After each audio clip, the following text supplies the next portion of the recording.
Resources are valuable. Some are very limited as well as non renewable. So, a proper maintenance should be there to protect the resources. A very good morning to all. Today, we are going to discuss about the topic resource conservation. Imagine a situation where all the water bodies are dried up and all the trees are cut down. There would be nothing to eat, nothing to drink, and nothing to breathe.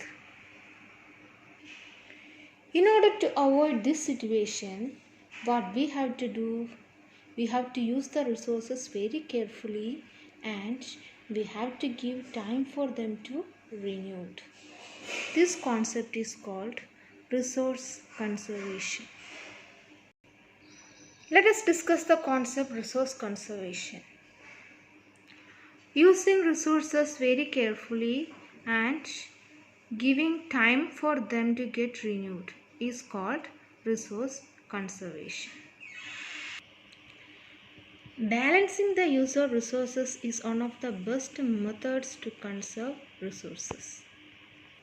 For example, instead of coal and petroleum, these two resources are very precious. These two are non-renewable. So, their quantity is very limited. So, instead of these resources, we can use solar energy or wind energy to produce electricity. In this way, we can conserve some of these resources for future. Actually, this concept will lead us to a new term, sustainable development. Actually, what is sustainable development? Balancing the need to use resources and also conserve them for future is called sustainable development.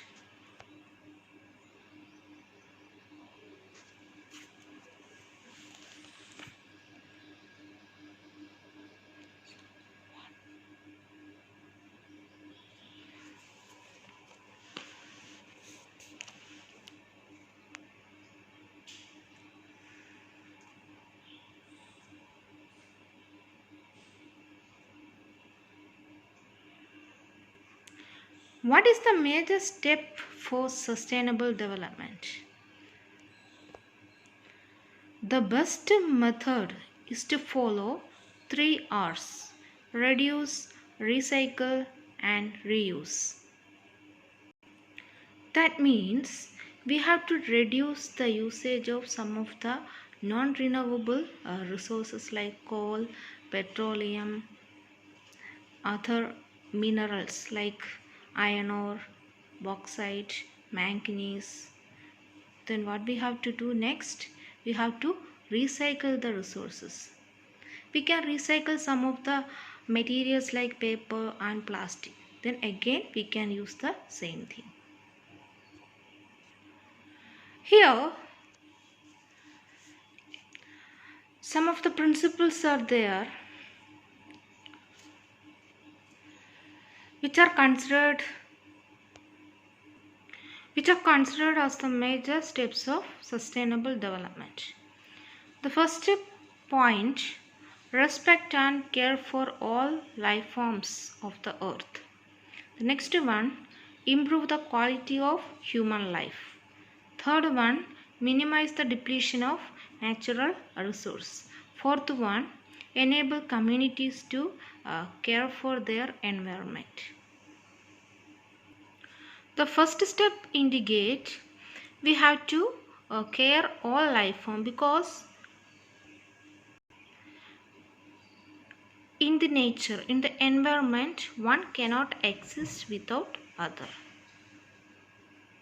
So we have to take care all the living things of the earth. Next one, improve the quality of human life. We can improve the quality of people by providing them better education, better medical facilities, better sanitation facilities, etc. Third one, minimize the depletion of natural resources, that we have already discussed.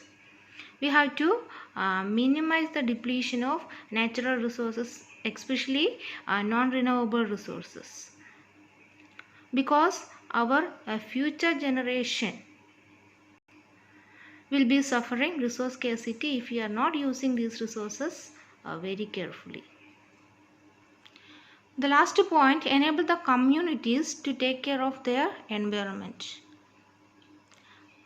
The proper awareness about our nature, the proper awareness of our environment is necessary for all human beings. So what we have to do, we have to convince all the people, we have to make campaigns, seminars, etc., to make the people to be aware about the environment.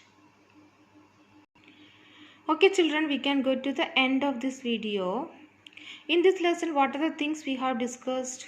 We have discussed about resource conservation, sustainable development, and the way to conserve resources and principles of sustainable development. Here are some questions. Try to solve these questions. The first one, what is resource conservation? Second one, what is sustainable development? Third one, what are the major principles of sustainable development? Okay guys, see you in the next video. Take care, bye bye.